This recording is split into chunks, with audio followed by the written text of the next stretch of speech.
offering. The government is subsidizing the discourse. Two, again, just last month, the IMF was accusing the British government of not investing enough in education and health. This same agency, these Bretton Woods institutions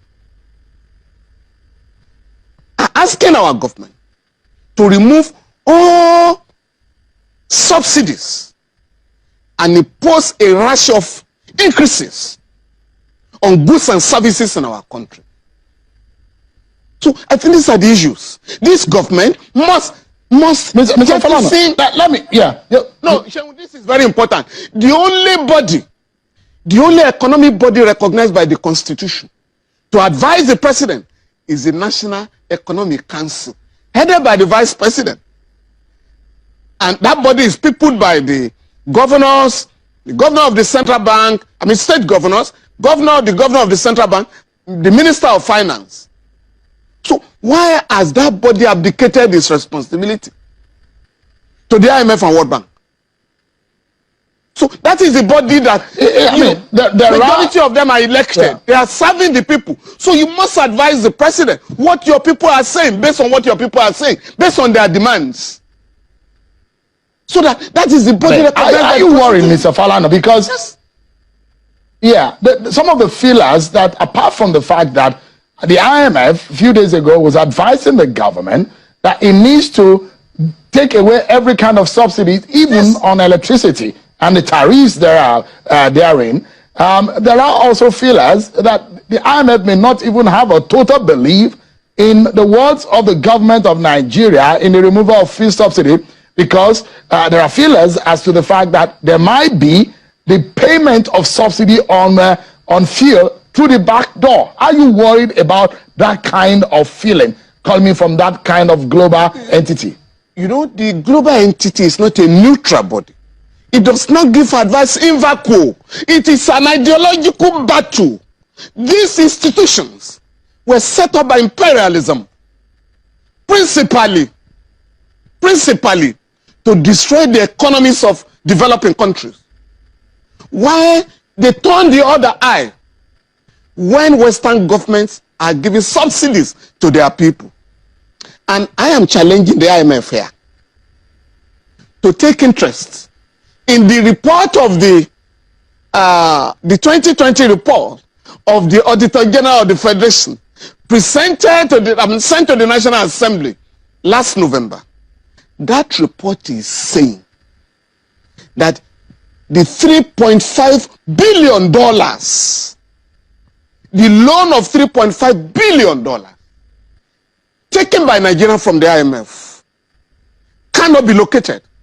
That is what the report is saying. The IMF should be interested in that, because we are required to pay the loan in 4 years, between 2023 and 2027. So the IMF should be interested in that and stop mounting pressure on the government to multiply the hardship of Nigerians. And the government must summon the courage to tell this institution to mind their business and allow our country to be run in the interest of our country. In the interest of Nigerians, because the Constitution, Section 16, has stipulated that the government of Nigeria shall be under a legal obligation to plan the economy of Nigeria, to run the economy of Nigeria, in order to promote happiness, not sadness, as it is the case now. And this wonderful country has enormous human and natural resources. If well husbanded, we should have no business with poverty. These institutions are not helping the government to recover the looted wealth of the country, hidden in the West, hidden in Western banks and other financial institutions. So all they do is to mount prayer on the government. Thou shalt remove subsidies. Otherwise, your economy will collapse. But the economy of the United Kingdom is not collapsing. So the economy of the United States is not collapsing. Germany and the rest of them that are giving subsidies to their people. I mean, Mr. Falana, I mean, from what you've said, I mean, when we look at it, the Nigerian economy had defied the projections of the IMF against the projections of the Nigerian government about the growth of the economy. And we've seen some growth in the positive direction at some point, which shows that at some point the accuracy of the IMF projections may not be valid. But let me take you to your battle in the courtroom.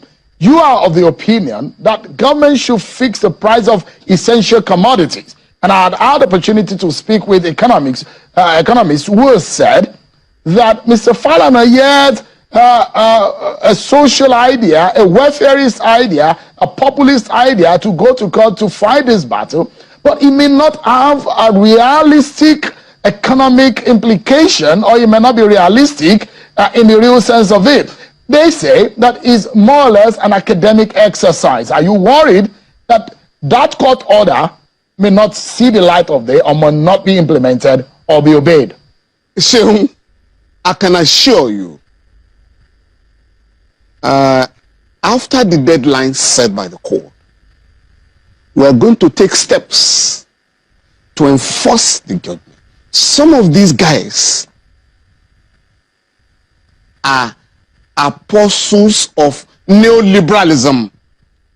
It is only when it comes to the poor that they suddenly realize that a judgment of a court meant to compel the government to be accountable cannot be obeyed. That's what they do. Some of my colleagues, lawyers, have challenged me. I've challenged the judgment. Oh, we are running a capitalist system. It's a free market system. How can you ask the government to control prices? And I say, oh, by the way, Chiu, the Nigerian legal profession is the most regulated in Nigeria. Most regulated. One, I must pay, if I fail to pay my practicing fees by 31st of every year, I can be disallowed from practicing law in any court in Nigeria. Number two, when I want to file papers, I must buy the stamp and seal designed by the Nigerian MBA, by the Nigerian Bar Association. It must be affixed to every process, even the letters I write in my chamber. Furthermore, I must collect VAT from my client and remit to FRS. 4. The MBA, the government, came out with what they call 2023 remuneration, or to be recorded by them. So these are the same guys who are coming out to say, how can you enforce this? But when the same system gives duty waivers to the rich, that can be enforced. When the same system gives tax relief to the rich, that can be enforced. But when it comes to the poor, and what we are saying here, Shion, is that majority of these goods are imported from abroad. Some members of the business community, you call them captains of industry, are giving duty waivers in 5 years under the last 5 years under the Buhari administration. The duty waivers given to certain companies and individuals total 16 trillion naira. So the point is this: if you are giving 16 trillion naira, money that should have been paid to the federation account, by the way, for the benefit of all Nigerians, so you are now given by the government. You now want to go to town and sell your products without control by the government. That would be abdication of the duty of the government. And that is why that law has been there since 1977. I didn't enact the law. This, apart from the Price Control Act, you also have the Federal Consumer Protection Commission. These two bodies are set up to regulate prices, protect consumers from unwarranted exploitation. So unless those laws are repealed, we have a duty to go to court. And that was exactly what I did. And the court has given its judgment. Mr. Falana, so yes. Yeah. So let me jump in quickly. You were recorded to have there's an inference being drawn to your comment as to asking citizens to rise up in some kind of social revolution on the policies of the government of the day in terms of what has become a worrying situation in the price of commodities. Is that exactly what you are asking the Nigerian citizens to do as a response to what is going on in the land? A social revolution. Is that what you are saying? Now, in I think Niger State, there was a protest. Of course, there have been protests in many parts of the country without my knowledge. And the governor ordered the arrest of the protesters. The APC Secretariat has issued a statement to the effect that the protests against the rising cost of living in our country are sponsored by some opposition or named opposition political parties. And all I've said is that it is the duty of Nigerians, it is the right of Nigerians to express themselves either through protest or writing articles or whatever. We fought against obtaining police permit to protest in Nigeria. What the law now says, Section 84 subsection 3 of the Police Establishment Act of 2020 is that during protest, the police shall provide security for the participants in such protests. And I'm saying Nigerians should be allowed to protest against injustice, against inimical economic programs and policies. And it's a legitimate demand. It is therefore a challenge to the government to move speedily to address the complaints of the people and not read political motivation into them. So I think we should anchor on this note. Where there is this divide and where the nation is at this crossroad, the citizens are on one hand feeling the pinch of the economic hardship, and the government on one hand says that it's committed into doing what is right by Nigerians. In your own view, is this government under the Bola Tinubu administration misstepping, or are they doing the right thing? Or what exactly do you think is the right way to go? We just have about 40 seconds to wrap up on this. The right thing to do is to reject the prescriptions of the IMF and the World Bank. Remove fuel subsidy, float your currency, and so on and so forth, which have never assisted any country to develop. Secondly, the government is dancing around the problems. These circulars by the central bank will not address the crisis in the forex market. Two issues that are not being addressed is that there is a group of countries, there are countries in the world today insisting that we are not going to be tied to the American dollars. We want to trade among ourselves in our currencies. And those countries are in BRICS. Brazil, India, Russia, China, and South Africa. Others are joining them. Saudi Arabia has joined them, UAE, Ethiopia, Egypt, and others. And Nigeria is not there. We cannot be more Catholic than the Pope.